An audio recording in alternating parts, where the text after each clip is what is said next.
Well, hello. Welcome to Orchid Bloom's podcast.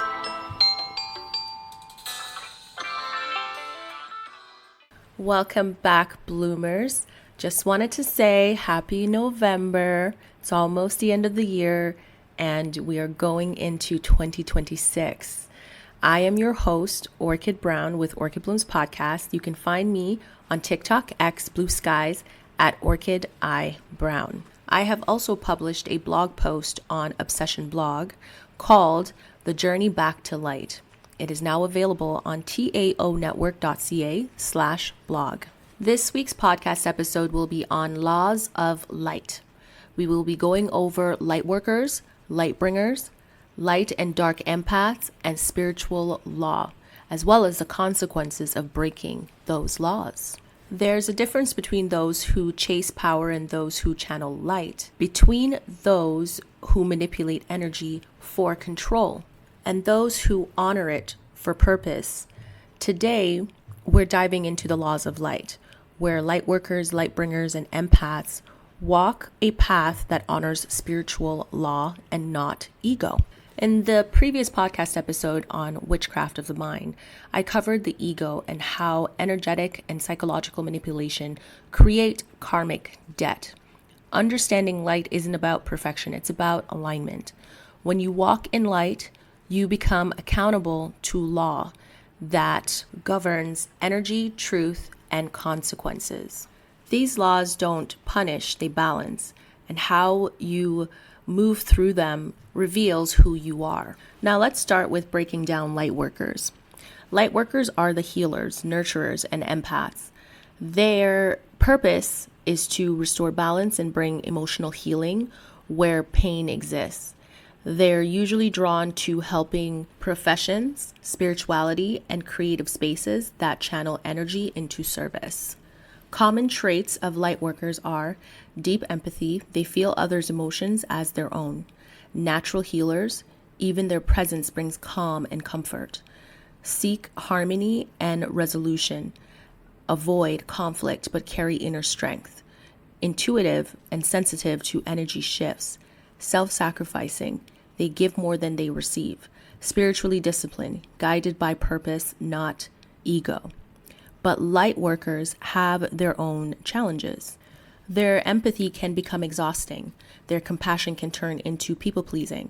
And when they forget to protect their energy, the very light they spread starts to dim. True light workers learn to give without depletion, to understand that healing the world doesn't mean neglecting yourself. Their lesson in this lifetime is balance. The next one is Lightbringer. So Lightbringer are the truth bearer. They don't just heal, they awaken. They shine a light on what others refuse to see, within themselves, within systems, and within society. Common traits of Lightbringers: they're fiercely honest, they challenge lies and illusions, naturally rebellious, they reject conformity and hypocrisy. They are visionaries. They see beyond the surface and sense patterns others miss. Catalyst. They are catalyst. Their words or actions cause transformation, even discomfort. They are protection. They guard truth and defend those without voices. They are spiritually courageous. They face darkness without fear. Often misunderstood or resisted because awakening isn't always gentle. The Lightbringer's path isn't easy. They often experience isolation, judgment, or resistance, but their role is necessary. They bring awareness to what's hidden. They remind the world that enlightenment doesn't always come wrapped in peace. Sometimes it arrives with disruptions. Their lesson in this lifetime is truth. And lastly, light and dark empaths. Empaths are often seen as a gift, and it is. But like all forms of energy, it carries polarity. Light and dark both exist within empathy. And what separates them isn't their ability to feel, but the intentions behind why you feel. I've met people who use empathy to heal and others who use it to harm. The difference between a light empath and a dark empath lies in what they do with the emotions they absorb. Light empaths are the heart-centered ones, the healers, the nurturers, and the guides who transmute pain into compassion. They absorb emotions to understand, not to control. Their energy feels warm, grounded, and sincere. They move through life with a quiet strength, not seeking attention, but alignment. Traits of a light empath. They feel deeply, but process consciously. They offer compassion without losing themselves. They use their sensitivity to bring peace, not pity. They protect others, but respect free will. They honor the laws of light through integrity, humility, and emotional awareness. Their empathy flows through love, not fear.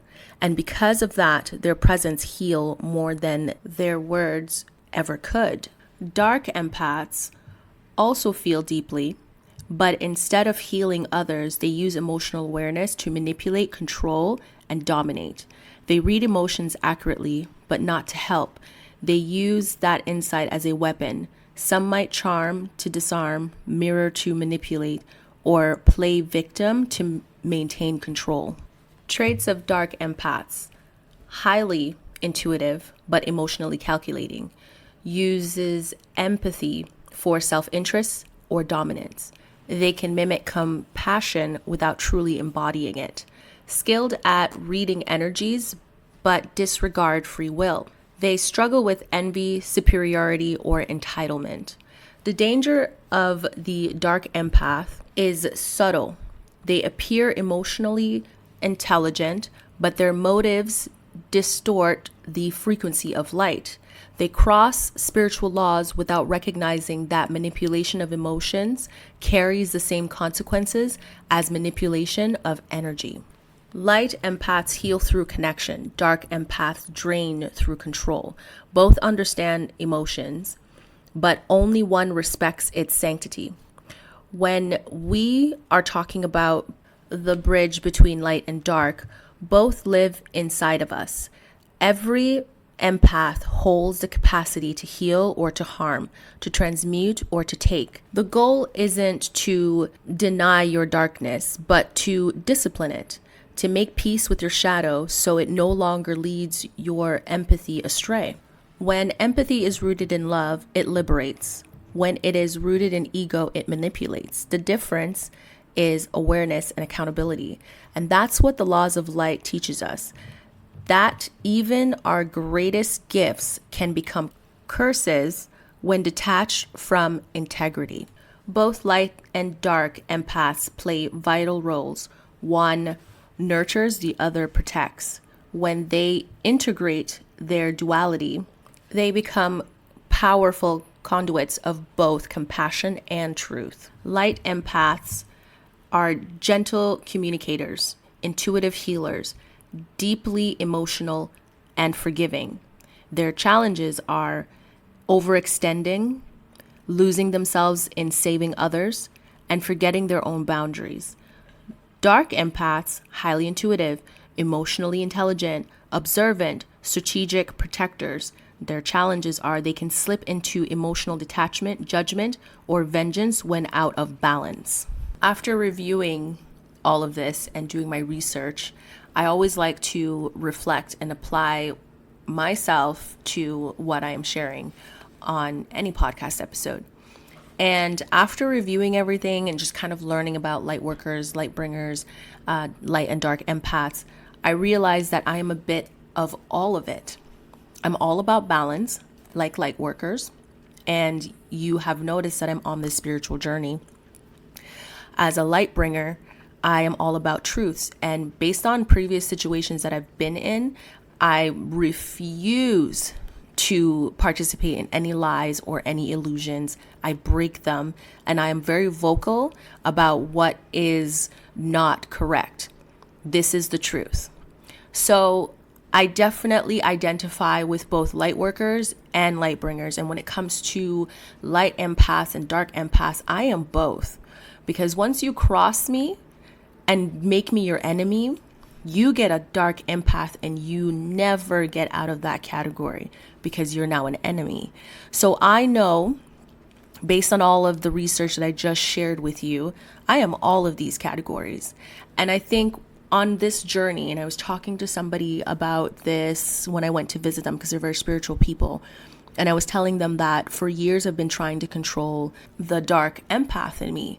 And I find that the more I end up in situations where I'm being challenged to basically choose darkness and not light, I have learned to integrate my light and my dark together. As I mentioned, it is beneficial for you to integrate them both and move accordingly, because then the dark empath becomes more of a protector rather than someone that will inflict harm. You gotta give that dark side of yours purpose. So if you want to let that dark side out, make sure that it understands that its purpose is to protect and not harm. And so it took years to kind of train that side of me. But sometimes, you just got to let her out, especially for people who don't understand the spiritual law and people who are taking advantage of your kindness. When a line is crossed, I am the type to choose darkness. And I promise you, you never want to meet that bitch. You never want to meet her, because what you think you're doing and you think you're succeeding at it, I can do it better. And my dark side is the type of person that will return it tenfold. It becomes more of a punishment to that person to be as dark as I possibly can be. So I only let her out for special occasions. I only let her out so she can roam when I'm in an environment of toxic people, especially people that want to cause harm and are very successful at causing harm. My job is to restore balance. And depending on the situation, if light is necessary, then light will be put out to maintain balance. But if you're surrounded by dogs and snakes and rats and whatever their category is, and your only option is to enter the darkness, I do it willingly because I can see through the dark. And that punishment will force you to change, because now you are going to experience what you've done to so many other people. And I promise you, they'll be scared to do it again. That is my purpose. As much as, I did not identify that years ago within myself, I've noticed that every environment, every person I've come upon, every interaction or connections that I've made, I have been a catalyst in all of their lives. I was either brought in to be the light, or I was brought in to bring darkness to the point that it will make a person reflect on their behavior and who they are as a person so that they can awaken and change. And I have never failed. I am so proud of myself. So my spiritual assignment is that. And so learning about all these three categories and applying it to myself and understanding the work that I do on a spiritual level in so many people's lives has been very helpful to me. And I'm sharing that knowledge with you. So whether you identify as a light worker, a light bringer, or an empath, walking between both worlds, your power lies in how you honor the laws that governs your energy. Because awareness without accountability still leads to consequences, and the light, as merciful as it is, will always bring truth to the surface. As I was writing this podcast episode, the thought came into my head to also add a segment to this podcast episode talking about spiritual gifts. So out of these three categories, what are their spiritual gifts? So when it comes to light workers, gifts are healing, compassion, intuition, channeling, and energy transmutation.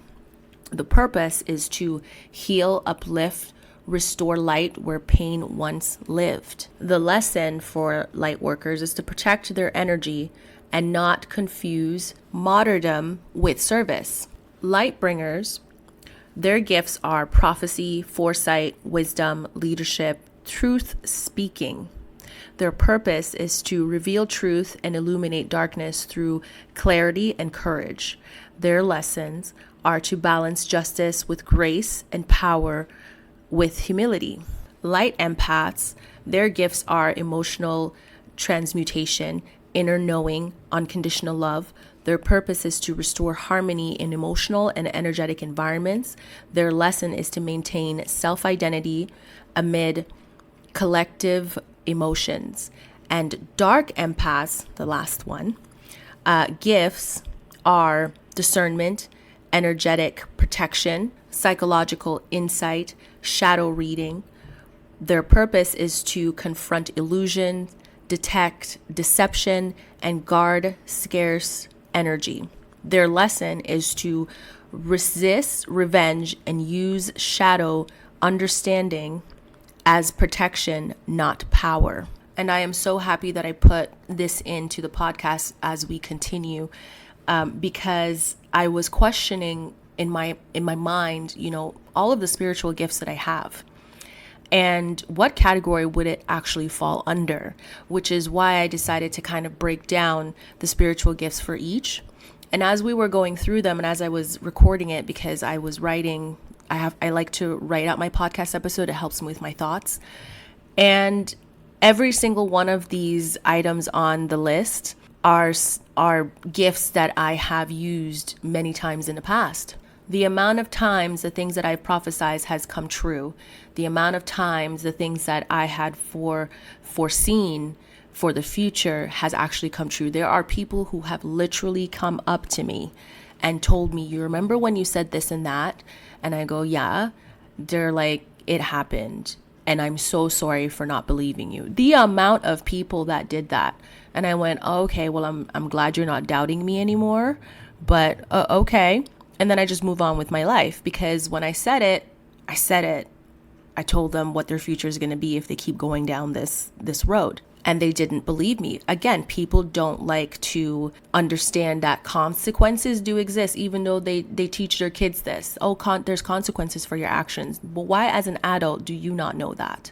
Like, who lied to you and told you that once you become an adult, you are exempt from consequences? People go to prison, jail. Bad things happen to people all the time. It's called consequences. It's called karma.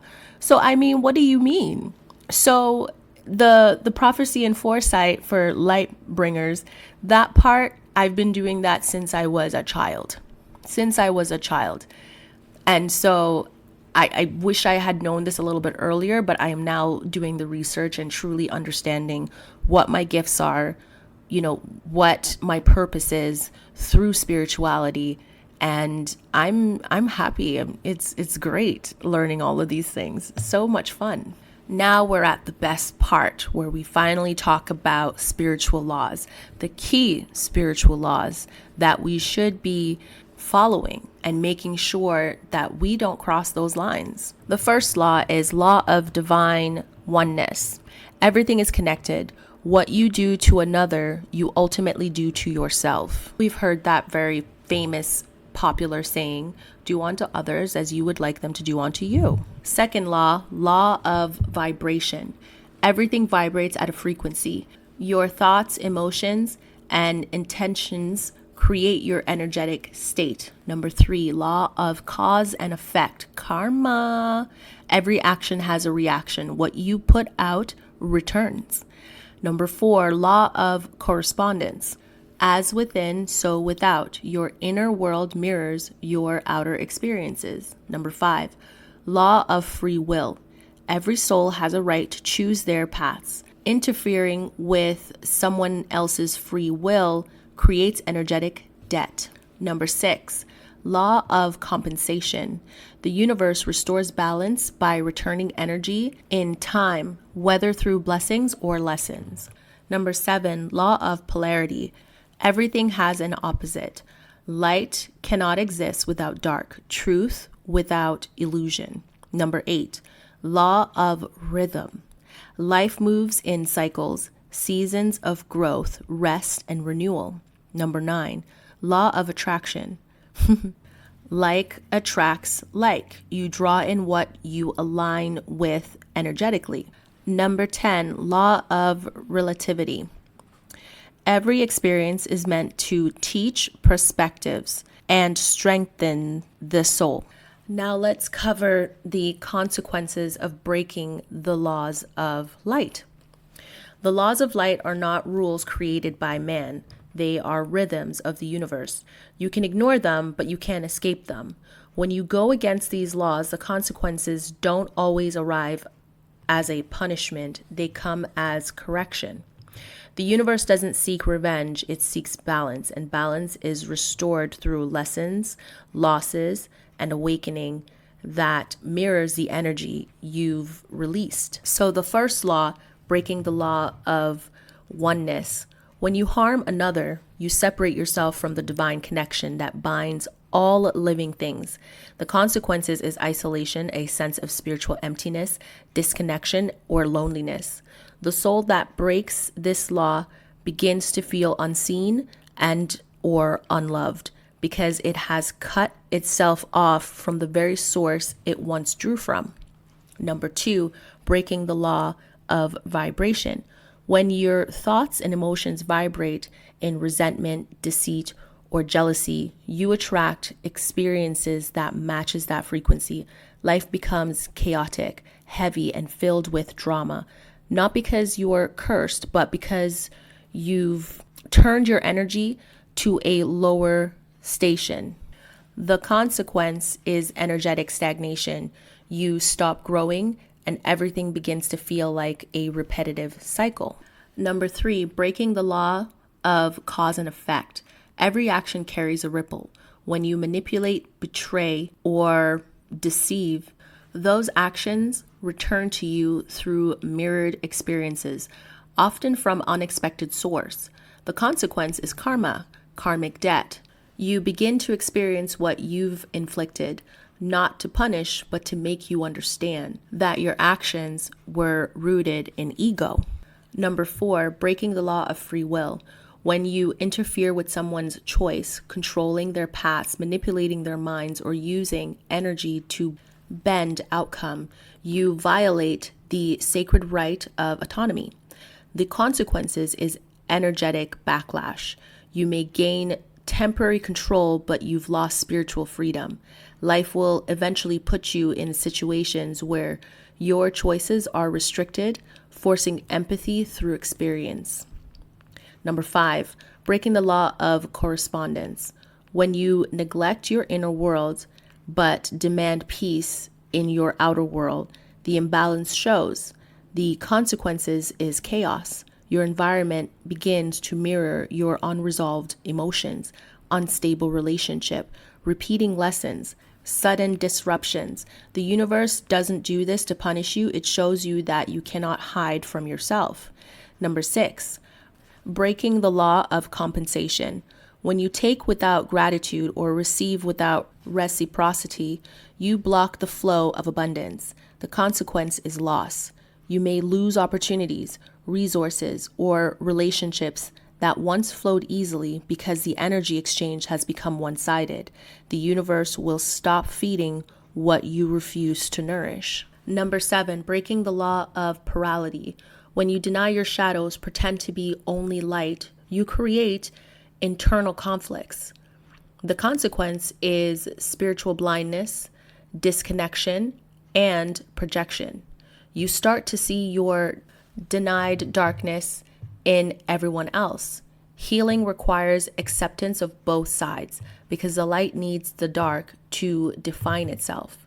Number 8, breaking the law of rhythm. When you resist the natural flow of life, forcing movement when rest is needed or avoiding growth when it's time to evolve, you create energetic resistance. The consequence is burnout and stagnation.